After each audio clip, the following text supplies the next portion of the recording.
નમસ્કાર મિત્રો આજે આપણે બેંક શિલ્લક મેળની અંદર રોકડ મેળ અને પાસબુક આ બંનેની બાકીમાં જે તફાવત આવે છે એ તફાવત કયા કયા કારણોને લીધે આવી શકે એની માહિતી મિત્રો મેળવવાની છે. આપણે જે આગળ જોયા હતા જે 12 કારણો હતા, બરાબર. તો મિત્રો 12 કારણોમાં પણ તમને અલગ અલગ પ્રકારે માહિતી પૂછી શકે છે. તો અત્યારે આપણે મિત્રો તમે જે કોષ્ટકને જોઈ રહ્યા છો એમાં ઉપર મિત્રો લખેલું છે, જુઓ, રોકડ મેળમાં અને પાસબુકમાં નોંધાયેલ વ્યવહારોમાં તફાવતની અસર બેંક શિલ્લક મેળમાં જમા કે ઉધાર કયા ખાનામાં લખાય છે તે નક્કી કરવા માટે નીચેની બાબતો યાદ રાખો. મિત્રો હવે આની પછી મિત્રો આપણે બેંક શિલ્લક મેળના દાખલાનો અભ્યાસ કરવાનો આવશે. એની અંદર મિત્રો તમને અલગ અલગ પ્રકારના વ્યવહાર આપેલા છે. સૌથી અગત્યની જે બાબત છે એ મિત્રો તમને જણાવી દઉં. આ વ્યવહાર તમારે વાંચવાનો આવશે અને વાંચી પછી તમારે એ નક્કી કરવાનું હશે કે તમારે કયા હિસાબમાં અસર આપવાની બાકી રહી ગઈ છે. આપણી પાસે બે હિસાબ હશે, એક હશે રોકડ મેળ અને એક હશે પાસબુક, બરોબર. આમાંથી તમારે વ્યવહાર વાંચીને એ વિચારવાનું છે કે કયા હિસાબમાં અસર અપાઈ ગઈ છે અને કયા હિસાબમાં અસર આપવાની બાકી છે. જો મિત્રો હિસાબમાં જે હિસાબમાં અસર અપાઈ ગઈ છે તે આપણે નથી જોવાનું, પણ જે હિસાબની અંદર અસર બાકી છે એ મિત્રો આપણે આ એક પત્રકમાં અલગથી આપવાની છે, જેથી કરીને આપણી રોકડ મેળ અને પાસબુક આ બંનેની બાકી વચ્ચે જે તફાવત આવે છે ને એ તફાવત આપણે શોધી શકીએ, બરોબર છે. તો આમાં મિત્રો સૌથી અગત્યની જે બાબત છે એ હું તમને પહેલાં જણાવી દઉં. રોકડ મેળ વેપારી તૈયાર કરે છે અને પાસબુક બેંક તૈયાર કરે છે, અને બંનેના વ્યવહારો હંમેશા વિરુદ્ધ હોય. રોકડ મેળમાં ઉધાર બાજુ લખ્યું હોય તો એ જ વ્યવહાર પાસબુકમાં જમા બાજુ હોવો જોઈએ. રોકડ મેળમાં જમા બાજુ લખેલો વ્યવહાર હોય એ જ વ્યવહાર પાસબુકમાં ઉધાર બાજુ. મતલબ રોકડ મેળ અને પાસબુક બંને કઈ બાજુ લખાય મિત્રો? વિરુદ્ધ બાજુ લખાય છે, બરોબર. કેમ કે બંને વ્યક્તિઓ છે, એક આપનાર હોય તો બીજો લેનાર હોય, એક લેનાર હોય તો બીજો આપનાર હોય, બરોબર. તો મિત્રો આ નિયમ તમે ખાસ યાદ રાખશો તો તમને તમામ વ્યવહારો સમજાઈ જશે. બીજું, રોકડ મેળમાં મિત્રો લખવું બહુ સહેલું છે. રોકડ મેળનો નિયમ શું કે આપણી પાસે કંઈ પણ આવે, પછી ચેક હોય કે રકમ આવે તો ઉધાર અને જાય તો જમા. પાસબુકમાં મિત્રો આવે તો ઉધાર અને જાય તો જમા એ રીતે નથી હોતું. પાસબુકમાં ઉધાર અને જમા કઈ રીતે હોય તો કે વેપારીને રકમ મળે, વેપારીને કંઈ પણ મળે, આવક થાય તો એ જમા બાજુ લખાય, અને વેપારી કંઈ પણ ચૂકવે અથવા વેપારીની રકમ ઓછી થતી હોય તો એ ઉધાર બાજુ પાસબુકમાં લખાતું હશે. દાખલા તરીકે બેંકમાંથી પગાર ચૂકવવામાં આવે, ચેક કોઈને આપવામાં આવે, વીજળી બિલ ભરવામાં આવે, તો મતલબ રકમ ઓછી થાય ને તો ઉધાર બાજુ અને રકમ વધે તો જમા બાજુ. દાખલા તરીકે આપણે બેંકમાં પૈસા ભરવા જઈએ તો શું કરીએ કે ભાઈ બેંકમાં પૈસા ભરવા જઈએ અથવા બેંકમાં જમા કરવા જઈએ, એવો શબ્દ બોલીએ ને, તો આપણે આપણા ખાતામાં પૈસા જમા કરીએ એટલે આપણી શિલ્લક વધે, બરોબર. એટલે રકમ વધતી હોય તો જમા બાજુ થતી હોય સર, અને રકમ ઘટતી હોય તો ઉધાર બાજુ, બરોબર. હવે મિત્રો અહીંયા કોષ્ટકની અંદર તમને અલગ અલગ વ્યવહારો આપેલા છે. એ જ વ્યવહારો તમને દાખલામાં બેઠા પૂછાશે અને એના આધારે આપણે નક્કી કરવાનું કે કયા કોષ્ટકમાં એન્ટ્રી અપાઈ ગઈ છે અને કયા કોષ્ટકમાં બાકી છે. જે કોષ્ટકમાં બાકી છે એ કોષ્ટકને ધ્યાનમાં લઈ અને જ્યાં ઉધાર બાકી હોય તો ઉધાર બાજુ અને જમા બાકી હોય તો જમા બાજુ, બરોબર. ચલો મિત્રો શરૂઆત કરીએ. સૌથી પહેલો વ્યવહાર છે ગ્રાહકો પાસેથી મળેલ અને બેંકમાં ભરેલ પરંતુ બેંકે વસૂલ નહીં કરેલ ચેક. હવે મિત્રો તમારે સૌથી પહેલા વ્યવહાર વાંચવાનો અને એ સમજવાનું કે કઈ જગ્યાએ અસર બાકી રહી ગઈ છે, બરોબર છે. કઈ જગ્યાએ અસર બાકી રહી ગઈ છે એ જગ્યાએ આપણે એ બાજુ આપવાનું. તો મિત્રો તમને શબ્દ બહુ સરસ મજાનો આપેલ છે, જો, બેંકે વસૂલ નહીં કરેલો ચેક. બેંકે વસૂલ નથી કર્યો તો મિત્રો કયા હિસાબમાં અસર અપાઈ ગઈ હશે અને કયા હિસાબમાં અસર બાકી હશે, બરોબર. બંનેમાં બાકી ન હોય, રોકડ મેળ અને પાસબુક બંનેમાં બાકી હોય ને તો એ ભૂલ જ ન આવે. તો એવા વ્યવહારની આપણે નોંધ કરવાની જ ન હોય. બેમાંથી એકમાં અસર બાકી હોય અને બેમાંથી એકમાં અસર અપાઈ ગઈ હોય. તો મિત્રો અહીંયા જુઓ, બેંકમાં અસર બાકી છે. કેમાં બાકી છે? બેંકમાં. તો હવે તમે મિત્રો વિચારો બેંકમાં કઈ બાજુ બાકી હશે? હવે બેંકમાં કઈ બાજુ બાકી હશે એને ધ્યાનમાં લ્યો મિત્રો તોય આવડી જાય, અથવા તમે રોકડ મેળ વિચારો. રોકડ મેળમાં તમને એમ ખબર પડી જાય કે ઉધાર બાજુ અસર આવી રોકડ મેળમાં, તો બેંકમાં જમા બાજુ જ બાકી હોય. રોકડ મેળમાં જમા બાજુ આવી ગયું છે તો પાસબુકમાં ઉધાર બાજુ જ બાકી હોય.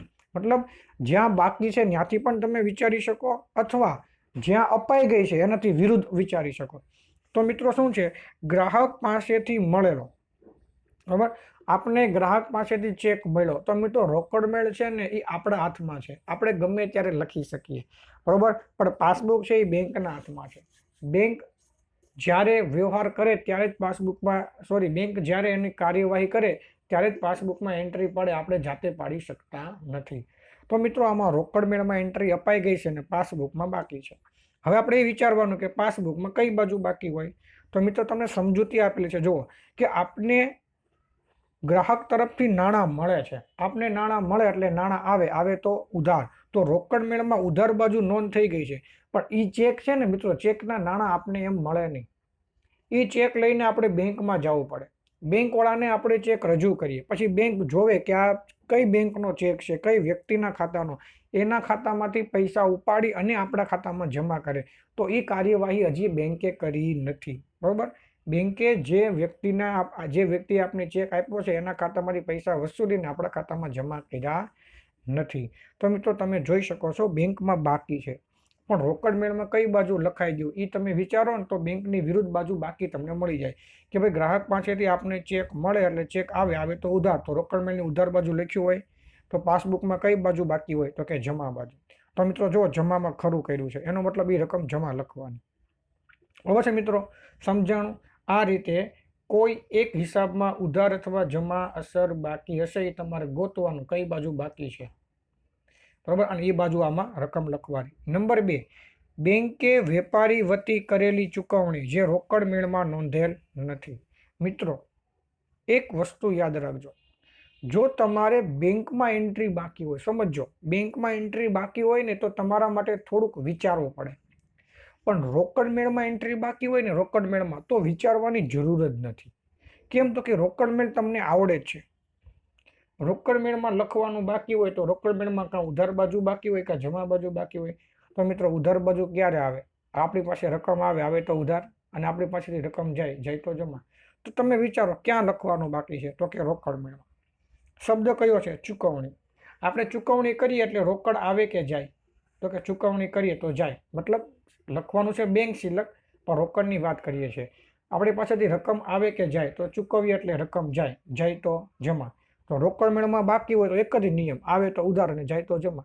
તો રોકડ મેળમાં તો નોંધ નથી થઈ, ચૂકવણી કરીએ એટલે રકમ જાય તો જમા, તો રોકડ મેળમાં જમા બાકી હોય બાજુ લખ્યું છે. જુઓ આ વ્યવહારમાં પાસબુકમાં ઉધારેલ છે. કેમ તો કે આપણે બેંકમાંથી રકમ ચૂકવીએ ને એટલે રકમ હંમેશા ઓછી થાય એટલે ઉધાર થાય, પરંતુ રોકડ મેળની વ્યય એટલે કે જમા બાજુ નોંધેલ નથી, માટે બેંક સિલક મેળમાં જમા ખાનામાં લખો.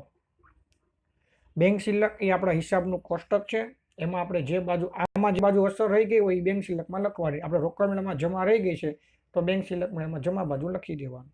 નંબર 3, ગ્રાહક પાસેથી મળેલ પરંતુ બેંકમાં નહીં ભરેલો ચેક. તો મિત્રો આની અસર એ જમા થાય. તો તમારે દરેક વ્યવહારને મિત્રો સમજવા પડશે કે આની અંદર ક્યાં એન્ટ્રી અપાઈ ગઈ છે અને ક્યાં બાકી છે. સમજો ક્યાં નથી ભર્યો ચેક, તો કે બેંકમાં નથી ભર્યો, તો સ્વાભાવિક તમને ખબર પડી ગઈ કે બેંકમાં નથી ભર્યો એટલે બેંકમાં અસર બાકી રહી ગઈ. હવે બેંકમાં અસર કઈ બાજુ બાકી રહી ગઈ હોય, ઉધાર કે જમા, બેમાંથી એક હોય. પણ એની કરતાં મિત્રો એ વિચારો કે કેમાં અસર અપાઈ ગઈ છે, તો કે ભાઈ રોકડ મેળમાં અપાઈ ગઈ. હવે મને ખબર પડી જાય કે રોકડ મેળમાં ઉધાર અપાઈ ગઈ તો બેંકમાં જમા જ બાકી હોય, બરોબર ને. રોકડ મેળમાં જમા અપાઈ ગઈ હોય તો બેંકમાં ઉધાર જ બાકી હોય. તો આપણે બેંકથી વિચારવાની જરૂર નહીં, રોકડ મેળથી વિચારો એટલે બેંકનો જવાબ આપોઆપ મળી જાય. જુઓ બેંકમાં ભરવાનો બાકી છે એટલે બેંકમાં અસર બાકી છે, પણ અસર કેમાં અપાઈ ગઈ, રોકડ મેળમાં. હવે વિચારો ગ્રાહક પાસેથી મળેલ. હવે ગ્રાહક પાસેથી આપણને ચેક મળે એટલે ચેક આવે કે જાય, તો કે ભાઈ ચેક આવે તો ઉધાર. તો રોકડ મેળમાં આપણે ઉધાર લખીએ તો બેંકમાં કઈ બાજુ લખવાનો હોય, રોકડ મેળમાં ઉધાર બાજુ લખીએ તો બેંકમાં કઈ બાજુ લખવાનો હોય, તો કે જમા. તો બેંકમાં જમા બાજુ બાકી હશે, જમા બાજુ લખી દો. જો છે મિત્રો ખરું જમા બાજુ. નંબર 4, બેંકે પાસબુકમાં ઉધારેલ કે વસૂલ કરેલ બેંક ચાર્જીસ રોકડ મેળમાં નોંધેલ નથી. મિત્રો આમાં વિચારવાની કંઈ જરૂર જ નથી. કેમ તો કે તમને સ્પષ્ટ શબ્દ આપી દીધેલો છે. મેં તમને આગળ જ્યારે બેંક સિલક મેળનું પત્રક સમજાવ્યું ત્યારે મેં તમને 4 નિયમ શીખવાડ્યા હતા. અત્યાર સુધી મિત્રો વ્યવહાર નંબર 1, વ્યવહાર નંબર 2 અને વ્યવહાર નંબર 3 આ 3 વ્યવહાર આપણે જોયા. એમાં ક્યાંય જમા કરેલ નથી, ઉધાર કરેલ નથી, જમા કરેલ છે, ઉધાર આવા શબ્દ હતા નહીં. જો આવા શબ્દ હોય તો તમારે કોઈ વિચારવાની જરૂર નહીં, તમને ડાયરેક્ટ જવાબ મળે. હું આ 4 નિયમ ફરીથી તમને કહી દઉં છું. પહેલો નિયમ, તમને એમ કે ઉધારેલ નથી તો મિત્રો તમારી ભૂલ તમને બતાવી દીધી. ઉધારેલ નથી તો ઉધારવાનું. તમને એમ કે જમા કરેલ નથી તો એ ભૂલ તમારી બતાવી છે. જમા કરેલ નથી તો તમારે જમા કરવાનું. બાકી હોય તો એ કામ કરવાનું. હવે એનાથી વિરુદ્ધ ઉધારેલું છે, તમારે નથી ઉધારવાનું, ઉધાર થઈ ગયું છે તો બીજી બાજુ જમા કરવાનું બાકી હોય.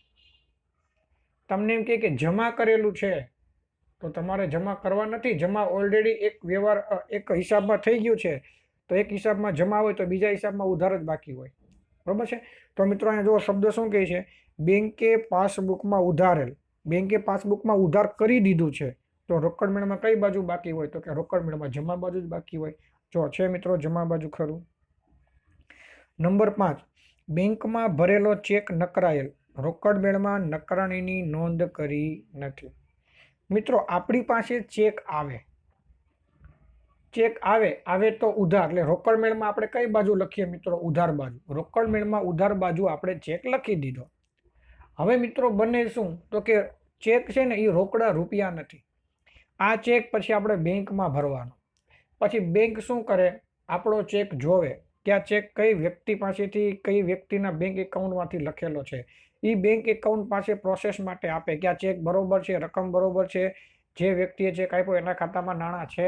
પછી એના ખાતામાંથી નાણાં વસૂલી અને આપણા ખાતામાં જમા કરે. બરોબર. પણ આ પ્રોસેસ કોણ કરે, બેંક. આપણે આવું કામ કરવાનું હોય નહીં. આપણે તો શું લખી દઈએ, ચેક આવ્યો આવે તો ઉધાર, આપણે લખી દીધું ઉધાર. રોકડ મેળમાં ઉધાર બાજુ ચેક લખી દીધો. હવે ચેક આપ્યો કોને તો કે બેંકને, કે હવે આ બેંકનું કામ, તમે બધા આ જે નામનો ચેક છે એના બેંક એકાઉન્ટમાંથી પૈસા વસૂલીને મારા ખાતામાં જમા કરી દો. આવું આપણે બેંકને સોંપી દીધું. પણ બેંક જ્યારે વ્યક્તિના ખાતામાંથી પૈસા ઉપાડવા જાય ત્યારે એના ખાતામાં પૈસા હોય જ નહીં, એટલે આપને નાણાં મળે નહીં. હવે આપણી પાસે બેંક સિલક આવી ગઈ, ચેક આવી ગયો એવું ઉધાર બાજુ લખી દીધું, પણ હકીકતમાં ચેકના નાણાં મળ્યા જ નથી. હવે નો મળ્યા હોય અને એમ છતાંય આપણે એડવાન્સમાં ઉધાર લખી દીધું હોય તો હવે આપણે રકમ શું કરવી પડે, કાઢવી પડે. તો મિત્રો કોઈ પણ રકમ કાઢવી હોય તો તમારે હંમેશા વિરુદ્ધ બાજુ લખવું પડે. કઈ બાજુ? વિરુદ્ધ. દાખલા તરીકે ઉધાર બાજુ 1000 વધુ લખાઈ ગયા છે તો એ 1000 બાજુ ઉધાર બાજુ 1000 વધુ લખ્યા તો એ ઉધાર બાજુ 1000 રૂપિયા છેકો ન મરાય. જમા બાજુ 1000 લખો તો ઉધાર 1000 આવ્યા ને જમા 1000 ગયા એટલે બે રકમ ઉડી ગઈ, એટલે હંમેશા વિરુદ્ધ બાજુ લખાય. તો મિત્રો જ્યારે ચેક આવ્યો ત્યારે આપણને ખબર નહોતી કે નાણાં નહીં મળ્યા હોય એટલે ઉધાર બાજુ લખી દીધું.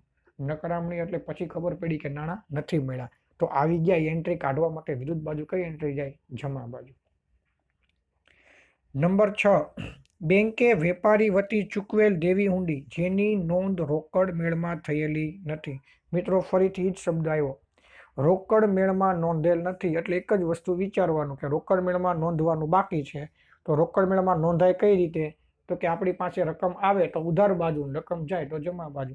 તો શબ્દ એવો છે કે બેંકે ચૂકવેલ એટલે બેંકમાં એન્ટ્રી આવી ગઈ છે, રોકડ મેળમાં બાકી છે. રોકડ મેળમાં એન્ટ્રી બાકી હોય તો બેંકનું કંઈ વિચારવાનું જરૂર જ નહીં. રોકડ મેળ સહેલો, આવે તો ઉધાર બાજુ લખવાનું હોય, જાય તો જમા બાજુ. તો બેંકે આપણા વતી ચૂકવેલ છે દેવી હુંડી. હવે ચૂકવીએ એટલે રકમ શું થાય તો કે જાય તો જમા, રોકડ મેળની જમા બાજુ લખાય. બરોબર. તો મિત્રો જો જમા બાજુ ખરું કરેલ છે. આગળ મિત્રો નંબર 7, બેંકે આપેલું વ્યાજ રોકડ મેળમાં 2 વખત નોંધાયેલ છે. હવે સ્વાભાવિક છે કે લખવાનું એક જ વાર હોય, લખાઈ ગયું 2 વાર. હવે આની અંદર શું કહે છે એ પહેલાં હું મારી રીતે મિત્રો વસ્તુ સમજાવું છું. બરાબર. ઉધાર જમા અત્યારે નહીં. દાખલા તરીકે તમે એવું વિચારો કે રોકડ મેળમાં ઉધાર બાજુ 100 લખવાના હતા, રોકડ મેળમાં ઉધાર બાજુ 100 લખવાના હતા, પણ તમે ઉધાર બાજુ 100 2 વાર લખી નાખો તો શું થાય? લખવાના હતા એક જ વાર, લખાઈ ગયા 2 વાર.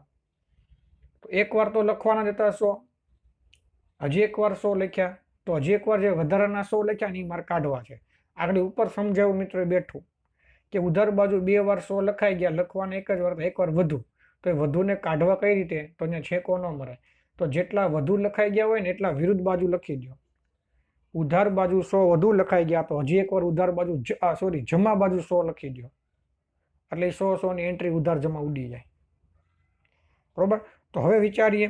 તો ચાલો, એ ખબર પડી ગઈ કે ભૂલ ક્યાં છે, તો કે રોકડ મેળમાં 2 વખત લખાઈ ગયું, લખવાનું એક જ વાર, એક વખત વિરુદ્ધ બાજુ આવે. તો પહેલા પ્રશ્ન આપણે એ થાય કે રોકડ મેળમાં કઈ બાજુ વધુ લખાઈ ગયું? ઉધાર બાજુ વધુ લખાઈ ગયું હોય તો જમા બાજુ એક વાર લખો, જમા બાજુ વધુ લખાઈ ગયું તો એક વાર ઉધાર બાજુ લખો. તો પહેલા મારે એ વિચારવું પડે કે રોકડ મેળમાં કઈ બાજુ વધુ લખાઈ ગયું. બરોબર છે મિત્રો? તો ચાલો, બેંકે આપેલું વ્યાજ, બેંકે આપને વ્યાજ આપ્યું, બરોબર છે, એટલે સ્વાભાવિક આપને વ્યાજ મળે, વ્યાજ મળે ને.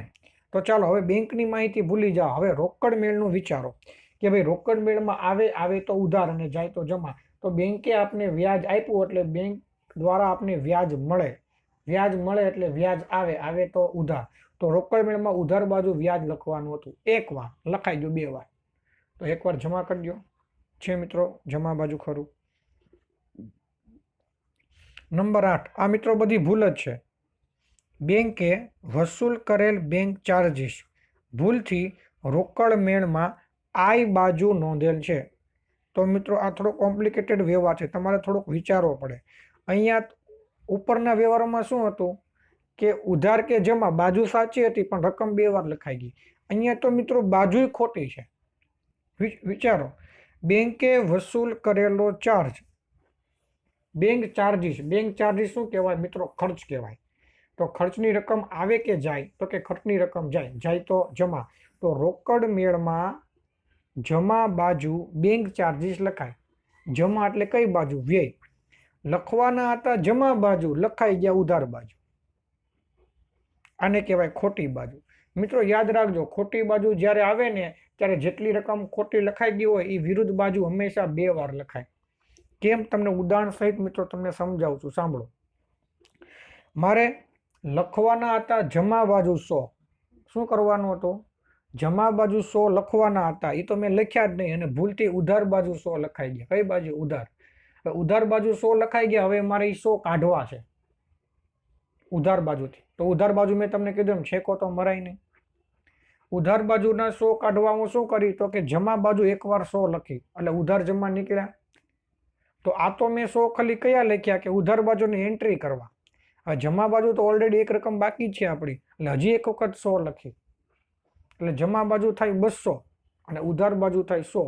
એટલે જમા બાજુ 2 વાર લખ્યા ને 100, એમાં 100 તો ઉધાર બાજુની રકમ કાઢવા લખ્યા છે અને 100 જે આવવા જોઈએ એ લખ્યા. એટલે હંમેશા જ્યારે બાજુ ખોટી હોય ત્યારે મિત્રો તમે ચોપડામાં, હાંસિયામાં અથવા ગમે ત્યાં લખી રાખો કે જ્યારે ખોટી બાજુ લખાઈ ગયું હોય ને ત્યારે સાચી બાજુ 2 વાર અસર આવે, 2 રકમ, બેવડી રકમ. બરોબર છે? ચાલો, લખવાનું હતું વ્યય એટલે જમા, લખાઈ ગયું આય એટલે ઉધાર, ઉધાર લખાઈ ગયું, લખવાનું હતું એટલે જમા બાજુ 2 વાર અસર.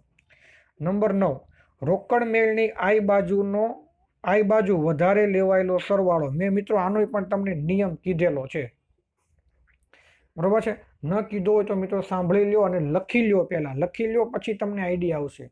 ચાલો, ભૂલ મિત્રો 2 પ્રકારે થાય. એક ઓછી રકમ લખાઈ જાય અને એક વધુ રકમ લખાઈ જાય. ઓછું તો તે જ બાજુ, સાંભળજો, ઓછું તો તે જ બાજુ અને વધુ તો કે વિરુદ્ધ બાજુ. ઓછું તો તે જ બાજુ અને વધુ તો વિરુદ્ધ બાજુ. બરોબર? જો આપણાથી રકમ ઓછી લખાઈ ગઈ હોય તો જે બાજુ ઓછી રકમ જેટલી લખાણી હોય એટલી અહીંયા લખી દો એટલે થઈ જાય. દાખલા તરીકે હું તમને કહું કે ઉધાર બાજુ લખવાના હતા 1000 અને લખાઈ ગયા 800. ઉધાર બાજુ લખવાના હતા 1000 અને લખાઈ ગયા 800, તો હજી હું ઉધાર બાજુ 200 લખી દઉં તો 1000 થઈ જાય. એટલે ઓછું લખાણ હોય તો જેટલી ઓછી રકમ છે તે બાજુ લખો, વધુ લખાઈ ગયા હોય તો વધુ હોય તો વિરુદ્ધ બાજુ.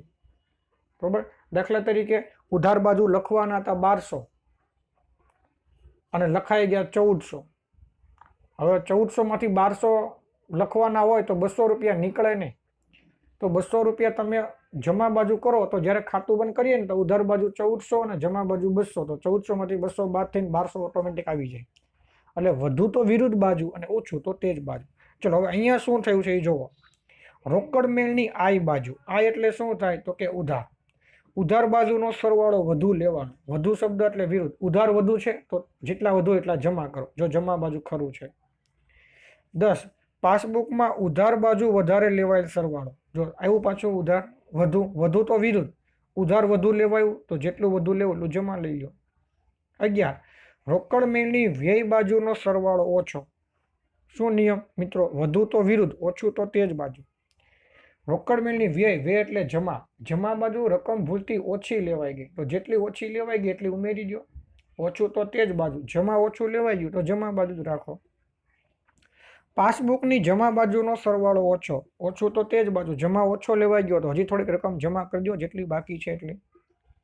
બરાબર છે? તો મિત્રો આ 12 વ્યવહારો પૂરા થયા. બસ મિત્રો હવે વ્યવહારો પૂરો થવાની તૈયારીમાં છે. કુલ 29 જેવા મિત્રો વ્યવહારો છે. બરોબર છે મિત્રો? તો અહીંયા આપણે 12 સુધીના વ્યવહારો મિત્રો પૂરા કરીએ. ત્યાર પછીના વ્યવહારો મિત્રો આપણે નેક્સ્ટ ટાઈમમાં જોશું. નમસ્કાર.